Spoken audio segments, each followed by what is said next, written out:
벌써 성탄절이 있는 12월입니다.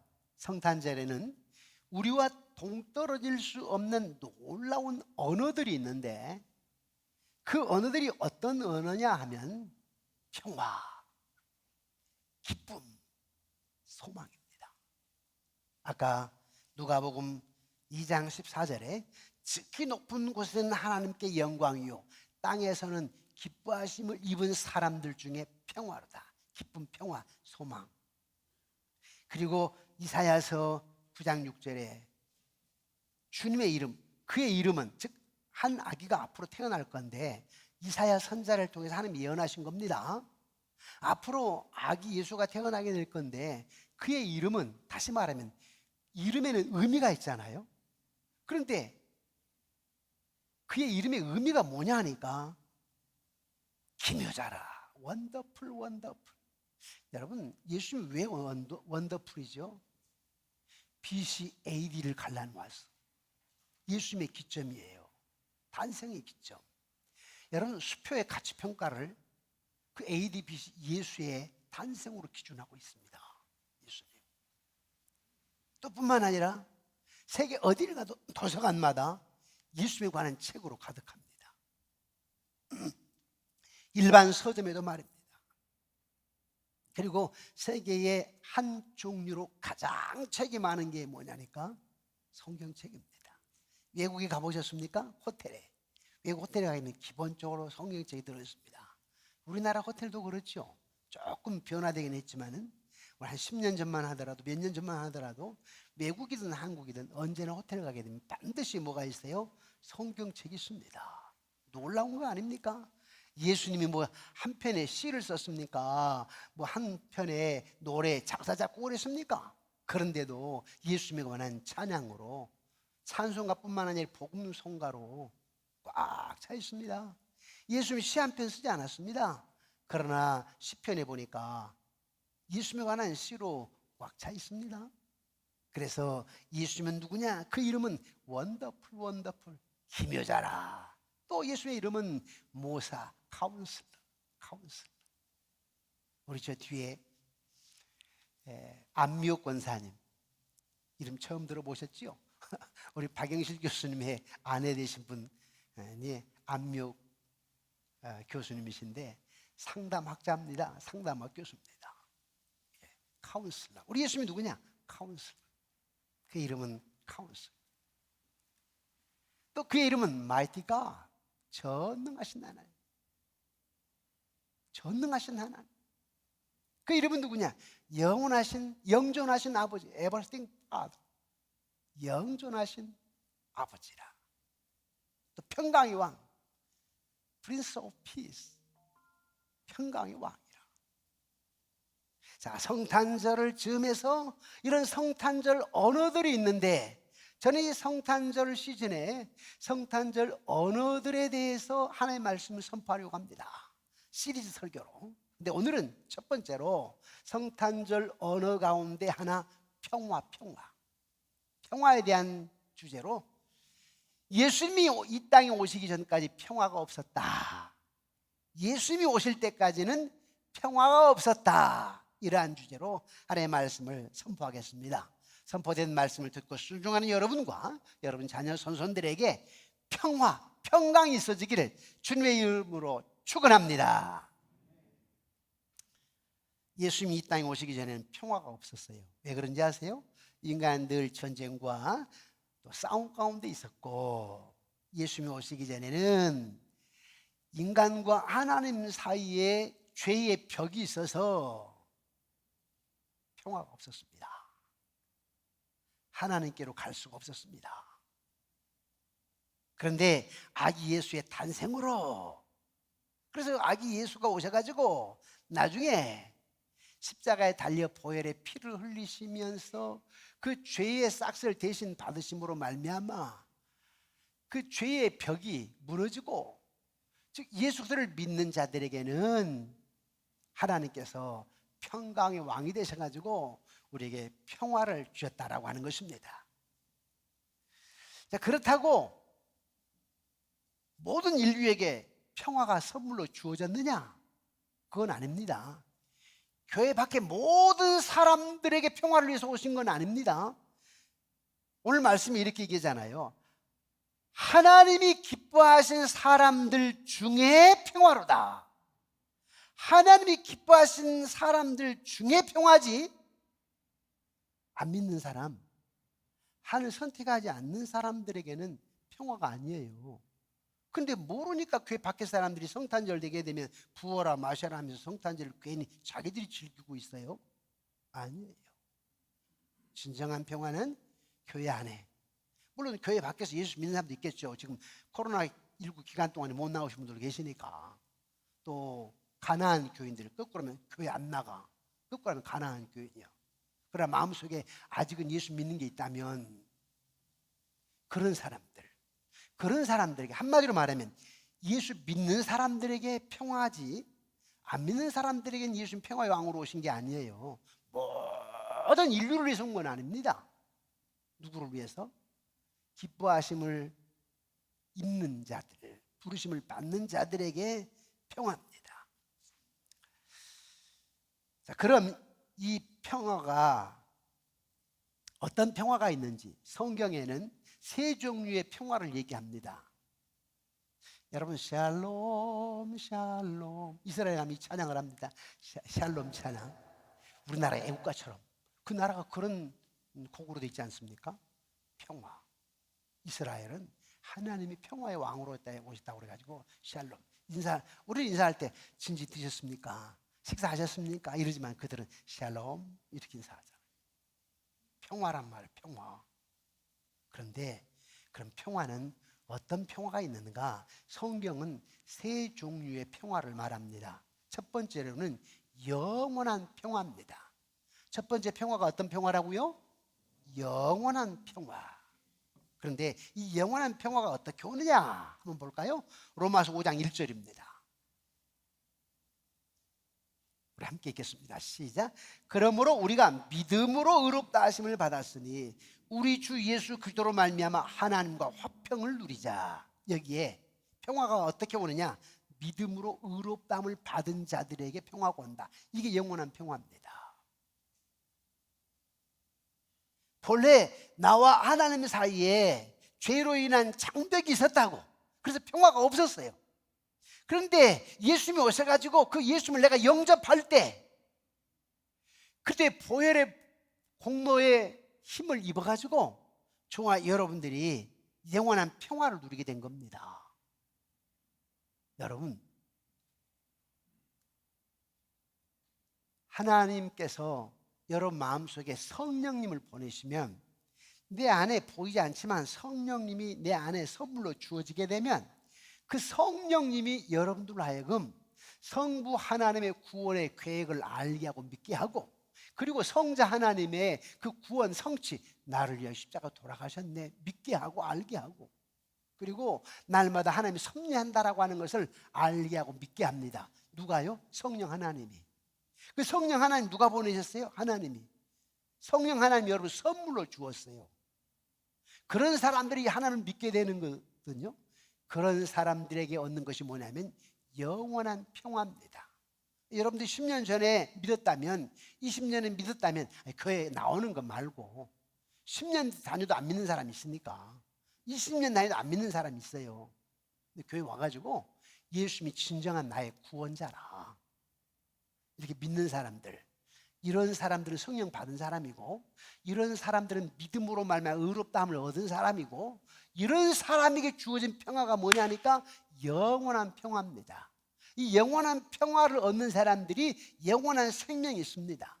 쉽게 말하면 우리 여기 권사님들, 여집사님들이 계시는데, 여러분 배 아파서 낳은 아이들 말썽을 부린다고 내 아이가 아닙니까? 내 아이지요. 그리고 영원히 여러분 아들이에요. 여러분 세상을 떠나더라도 내 아들은 내 아들이에요.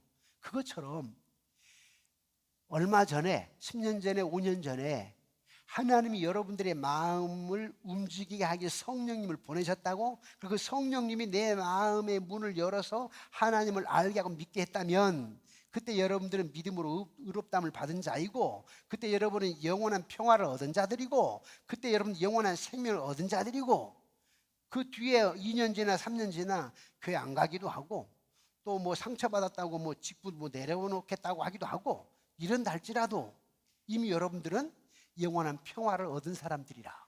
왜요?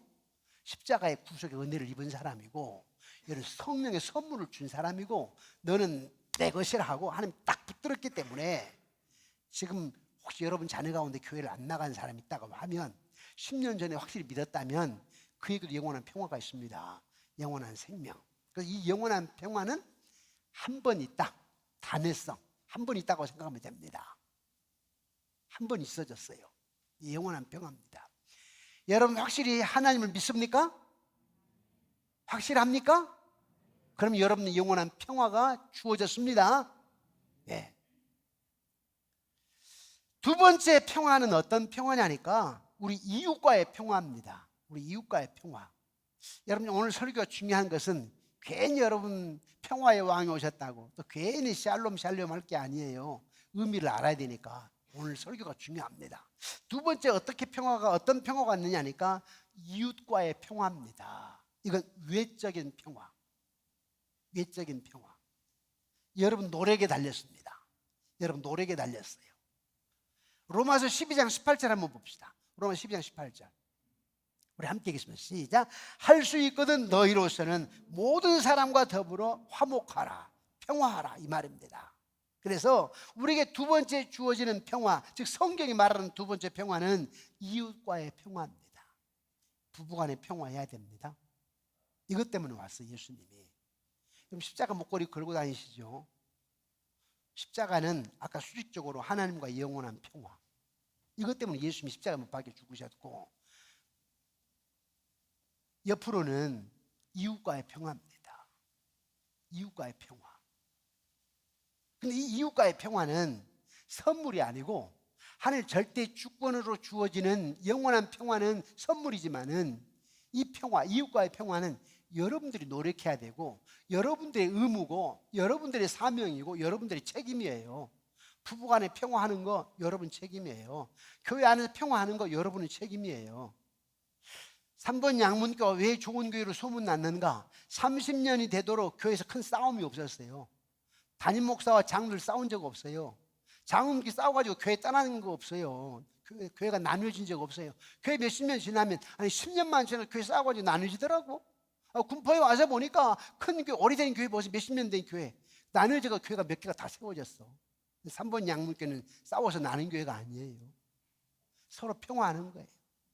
제 남은 사역도 역시 마찬가지예요. 우리 장로님과 서로 평화하고 이웃과 평화하고 또 내가 아내와 평화하고 애들과 평화하고 모두가 다 평화, 이웃과 형제와 친구들과 평화하고, 이게 여러분들의 노력에 달렸습니다.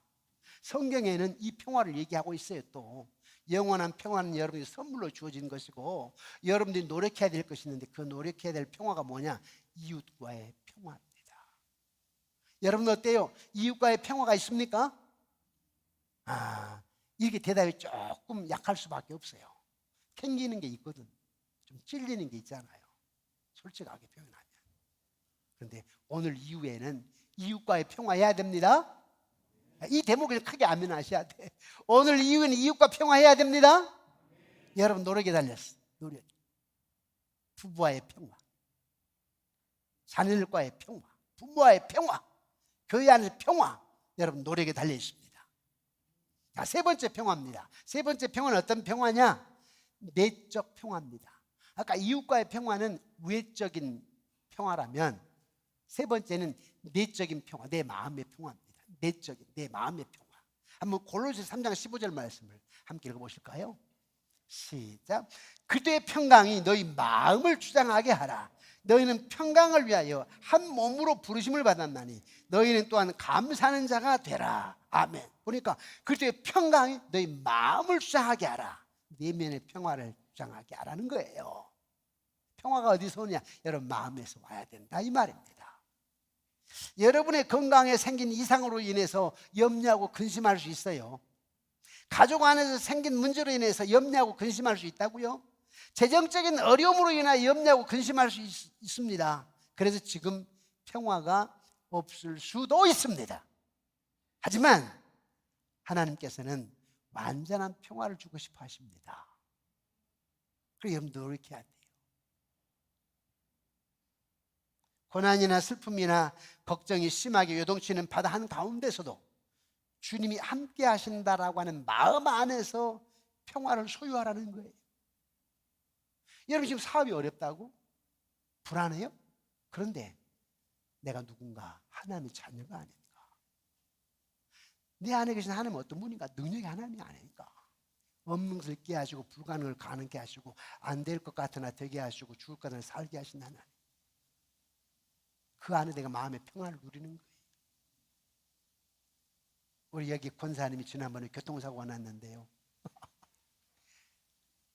차는 거의 폐차 수준이야. 안 다쳤어요. 기적이야, 기적. 와, 하나님께 내가 얼마나 감사했는지 몰라요. 와, 기적이다, 기적이다. 아니 차가 거의 폐차할 상황이었는데 어떻게 이게 안 다치? 그래서 보험회사도 놀랬고요, 의사도 놀랬고 주변에서 다 놀랬다는 거예요.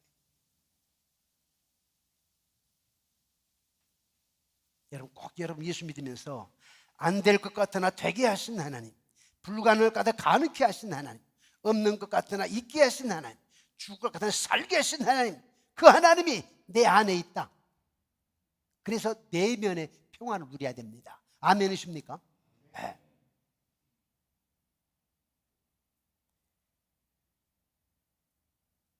주님은 결코 실패하는 법이 없어요. 나는 실패할 때가 있지만 주님은 실패하지 않습니다. 주님은 결코 변하지 않습니다. 사람은 변해요. 그러나 주님은 변하지 않습니다. 사람의 마음은요, 나를 향한 저 사람의 마음이 변할 수 있어요. 너무 서운하게 생각하지 마세요.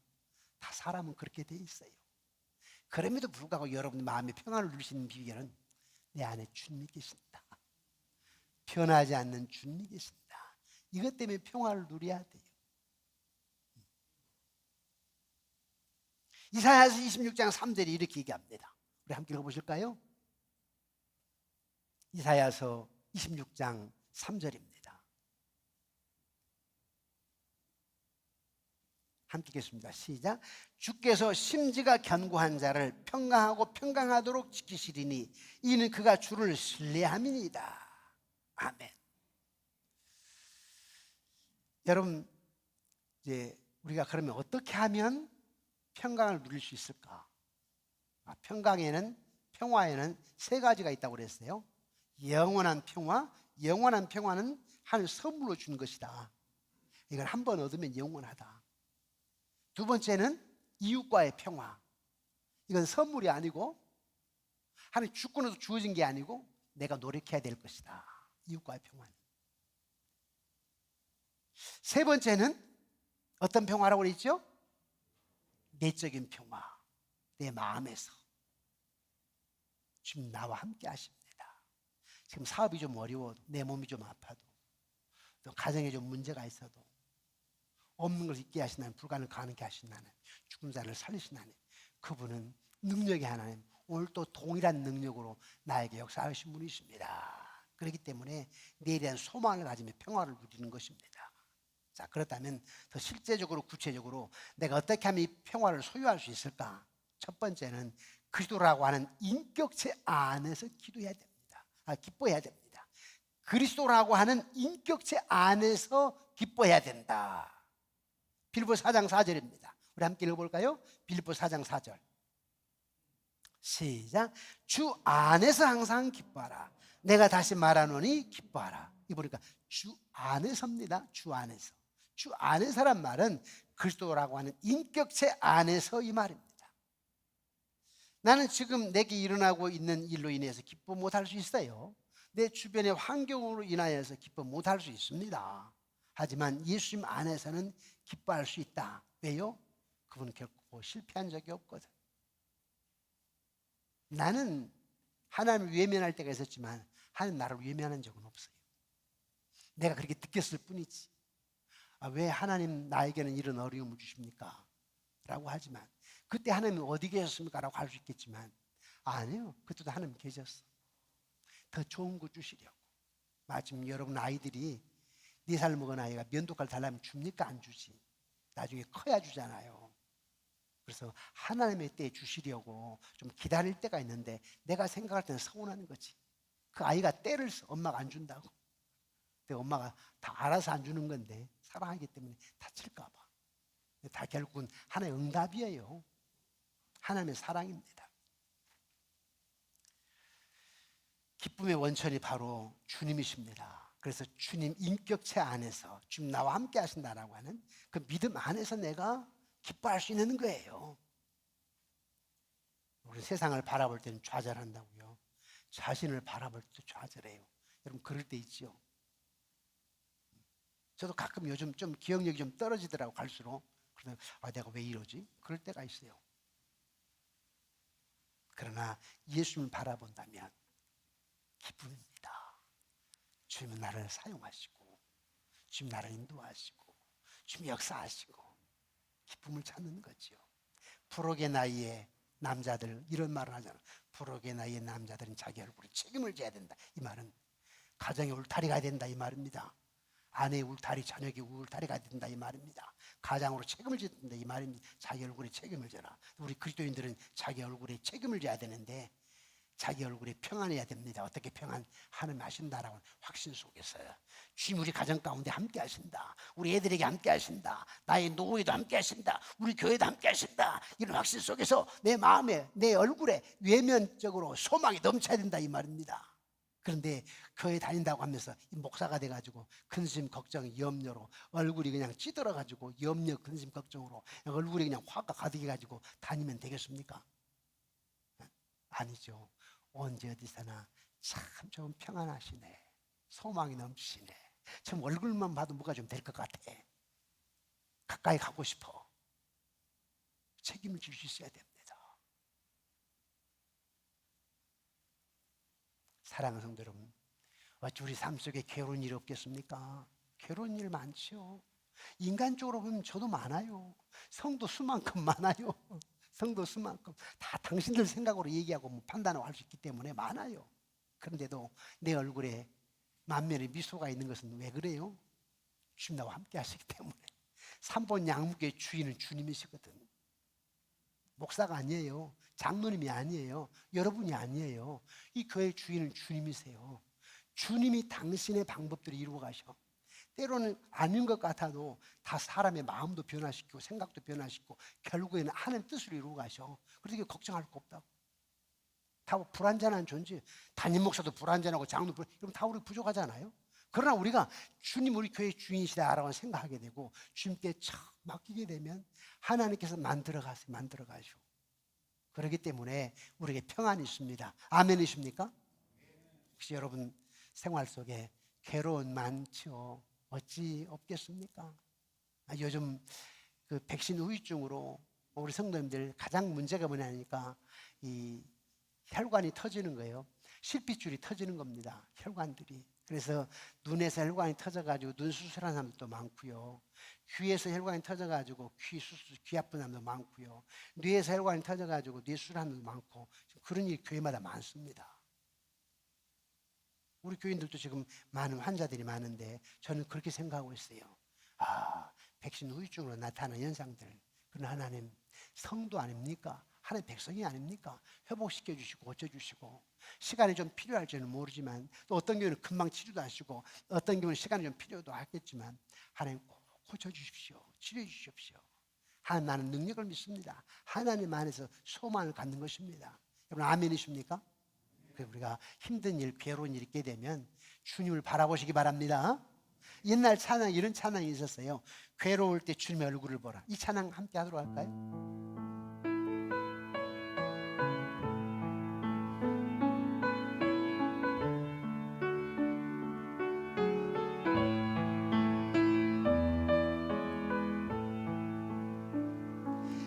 괴로울 때 주님의 얼굴 보라.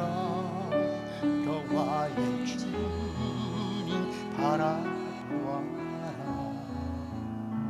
세상에서 지랄 친구들아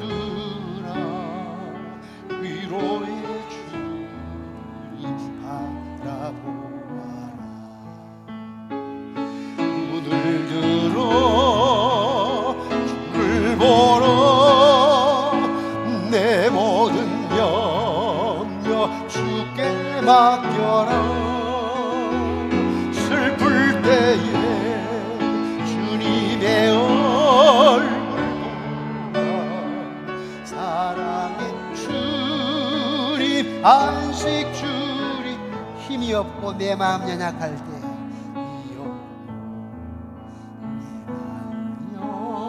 연약할 때 능력의 주님 바라보아라. 주의 이름 모든 자는 힘주시고 눈을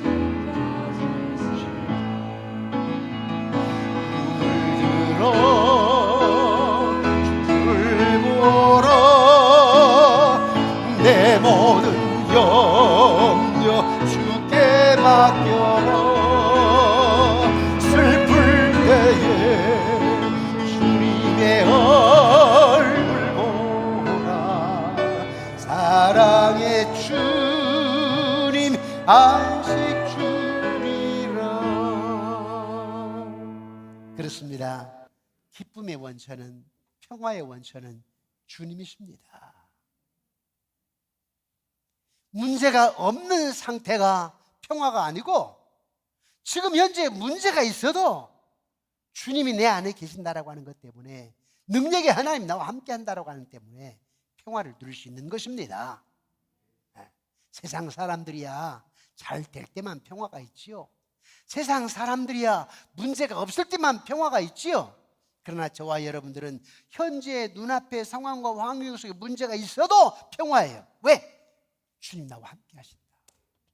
주님 변화시키신다. 주님 채우신다. 주님 해결하신다라고 하는 사실입니다.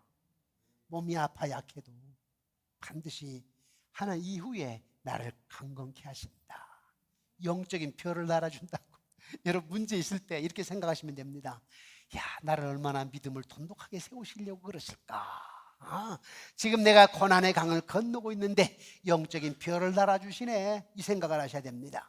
여러분 아들 딸의 어려움이 있게 되면, 사업장에 어려움이 있고 육체의 병으로 아픔이 있게 되면 이렇게 생각하십시오. 우리 부모들이요, 기도하시면서 아야 괜찮아, 너희들의 믿음을 돈독하게 하기 위한 것이고 영적으로 별 달아서 너희들 크게 쓰시려고 큰 역사를 경험하게 하시려고 하시는 것이야. 이루시기 바랍니다. 그 믿음대로 돼요. 그 믿음대로 돼. 안 될 것 같다면 되게 하신 하나님이신데요, 만약에 그런 게 없다면 여러분 여기 앉아 있을 이유가 없다니까요. 괜히 시간 손해지, 정력, 에너지 소비예요. 그러나 우리는 에너지 소비하는 사람들이 아닙니다. 여기 앉아 있는 시간이 영적으로 적금하는 시간이요, 하나님 능력의 기회를 바라볼 수 있는 시간입니다. 평화는 우리들의 문제 속에서도 예수님이 계실 때 얻어집니다. 여러분이 예수 그리스도에 집중할 때 그 결과는 뭐냐? 평화입니다. 평화. 그러므로 예수님의 인격 안에서 기뻐하시기를 주님의 이름으로 축원합니다. 두 번째로 예수님 말씀하신 그 평화를 어떻게 소유할 수 있을까? 약속 때문에. 약속. 왼쪽 약지에 약속. 약속할 때 이렇게 약속하잖아요. 또 여기에 결혼 반지를 끼우잖아요. 이게 뭐예요? 링. 약속이죠. 변함없이 존경하고 사랑하겠다라고 하는 아내와의 약속, 남편과의 약속, 결혼 반지 말입니다. 약속 때문에 이런 평화를 누릴 수가 있어요. 약속 때문에. 아까 그리스도 안에 인격체 때문에 우리가 평화를 누린다면, 두 번째는 그리스도의 약속 때문에 평화를 누릴 수가 있는데, 자, 어떤 약속인가 한번 볼까요? 마태복음 6장 25절 26절이에요. 우리 함께 읽겠습니다. 마태복음 6장 25절 26절 시작. 그러므로 내가 너희에게 이르노니 목숨을 위하여 무엇을 먹을까, 무엇을 마실까, 몸을 위하여 무엇을 입을까 염려하지 말라. 목숨이 음식보다 중하지 아니하며 몸이 의복보다 중하지 아니하냐. 공중의 새를 보라. 심지도 않고 거두지도 않고 창고에 모아들이지도 아니하되 너희 천부께서 기르시나니 너희는 이것들보다 귀하지 아니하냐. 한마디로 말하면 염려할 거 없다, 이 말입니다. 들의 벽가파를 보라고 공중 나는 새를 봐. 내가 다 입히고 먹이지 않느냐? 하물며 너희일까 보냐? 너희들을 구원하려고 나 하나밖에 없는 독생자 예수를 십자가에 내어주기까지 하면서 사랑했는데, 그 보혈의 피를 흘리게 하면서 너희들을 살렸는데, 들의 백합화도 입히고 공중나는 새를 먹이신 나 여호와가 하물며 내 새끼 내 자녀인 너희일까 보냐? 염려 뚝, 염려할 거 없다 이 말입니다. 염려 그만 이 말입니다. 제가 어렸을 때에 우리 마을에 딸만 열 낳으신 분이 계세요. 막내딸 이름이 그만이에요. 그만. 왜 그만이에요? 딸 그만. 그 다음에 아들 낳아달라고 해야 되는 거 아니에요? 진짜 그 뒤에 아들 하나 낳더라고.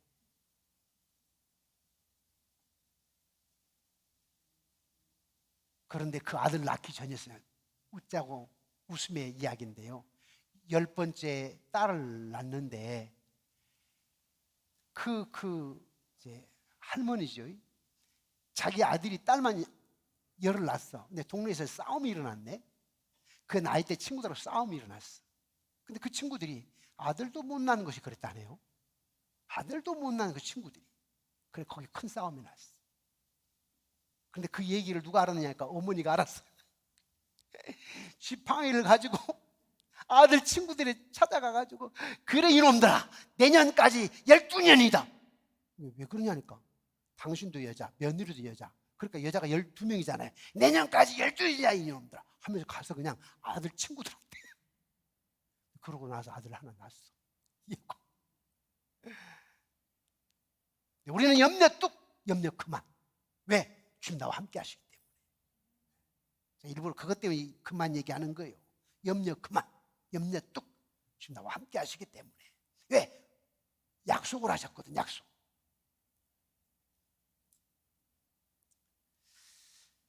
사랑하는 성도 여러분, 모든 인간의 지각을 초월하시는 하나님의 평화를 소유하는 방법이 바로 이것입니다. 하나님의 약속.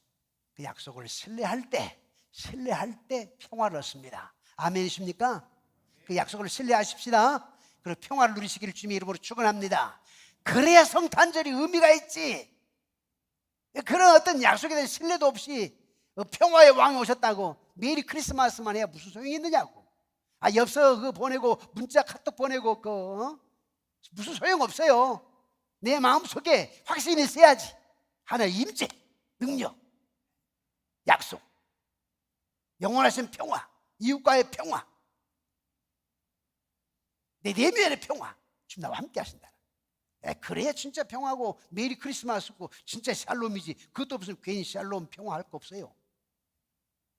모르는 사람들이 그냥 하듯이 놔두고, 저와 여러분들 좀 의미를 알고 샬롬하자고요. 의미를 알고 평화를 외쳐야 돼요. 그래야 진짜 평화가 있습니다. 마지막으로 어떻게 평화를 소유할 수 있을까? 세 번째는요, 염려 대신 모든 일에 기도해야 한다 하십니다. 기도하면 평화가 있습니다. 기도 안 하면 늘 염려 보따리를 치고 다니는 거예요. 기도해야 돼, 기도. 그래서 빌립보 4장 6절에 바울은 이렇게 얘기합니다. 우리 함께 읽어볼까요? 빌립보 4장 6절 시작. 아무것도 염려하지 말고 다만 모든 일에 기도와 간구로 너희 구할 것을 감사함으로 하나님께 아뢰라. 아무것도 염려하지 말고 다만 모든 일에 기도와 간구로 너희 구할 것을 감사함으로 하나님께 아뢰라. 평강을 얻을 수 있는 방법이 뭐냐? 기도입니다. 기도밖에 없습니다. 괴로울 때는 하나님을 바라보게 되고 약속을 바라보게 되고, 그리고 기도하셔야 됩니다. 기도. 그런데 가끔 기도하는 것이 아니라 항상 기도해야 됩니다. 데살로니가전서 5장 16절 17절 18절에 항상 기뻐하라, 쉬지 말고 기도하라, 범사에 감사하라. 앞에 조사가 붙어 있잖아요. 범사에 감사, 쉬지 말고 기도하라. 항상 기도하라. 잠깐 좋을 때만 기도하는 게 아니라. 그런데 여러분, 어때요? 기도해 보셨습니다마는 정말 힘든 일이 있을 때 기도 잘 안 되지요. 평상시에 기도를 하셔야 힘들 때도 기도가 되는데, 평상시에 기도를 안 하면 힘들 때는 진짜 안 해요. 평상시에 기도하는 사람이 어려움 당하면 기도합니다. 그런데 평상시에 기도 안 하면 어려운 일 당할 때 진짜 기도 안 해버려요. 그리고 문제 속에 빠져들어 버립니다. 그래서 항상 우리는 쉬지 말고 기도하라. 항상 기도해야 됩니다. 말씀을 맺겠습니다. 성탄절에 놀라운 언어들이 있는데 기쁨, 평화, 소망, 기묘자, 원더, 모사, 카운슬러, 전능하신 하나님, 영존하신 아버지, 평강의 왕, 이런 성탄절의 언어들이 있는데 오늘은 첫 번째로 평화에 대한 언어였다. 평화는 성경에 세 종류가 있는데 영원한 평화가 있고 이웃과의 평화가 있고 내면의 평화가 있다. 영원한 평화는 선물로 주어진 것이며 영원한 천국이다. 이웃과의 평화는 내가 노력을 해야 된다. 노력하지 않고서는 평화가 있을 수가 없다. 내면의 평화가 있어야 되는데 내면의 평화는 언제나 내가 하나 임재의식을 느낄 때 가능하다. 주님 나와 함께 하신다라고 하는 그분 능력자라고 하는 믿음 안에서 가능하다. 어떻게 소유가 가능할 수 있을까? 인격체, 그리스도 안에서 인격체, 그 인격체 예수님 내 안에 나와 함께 하신다라고 하는 것 때문에 가능하다. 또 하나는 뭐냐? 약속 때문에. 약속. 이야, 하나님 나에게 약속하셨다네. 정 목사야, 너 걱정하지 마. 내가 다 한다니까. 내가 누군데? 내가 한다니까. 세상에 너 하나밖에 없어. 또 여러분 이렇게 또 기도하면 어떨까요? 노아의 홍수 때에 노아의 식구들을 구원하셨는데 지금 경제가 아무리 어렵더라도 이 시대에 우리 가정을 구원하신다. 사업장들이 다 무너져가도 우리 사업장에 주님이 경영주가 되신다. 이런 어떤 임재의식 그리고 그 약속, 내가 너 함께 할게 약속. 또 뿐만 아니라 기도하면 나에게 평화가 있다. 그래서 이 성탄절을 맞이해서 성탄절 언어 평화, 평화의 의미를 분명히 알고 여러분들이 성탄절에 주어진 이 평화를 진정 누리시는, 정작 누리시는 여러분의 가정과 사업장과 자녀 손손들이 되어지기를 주님의 이름으로 축원합니다.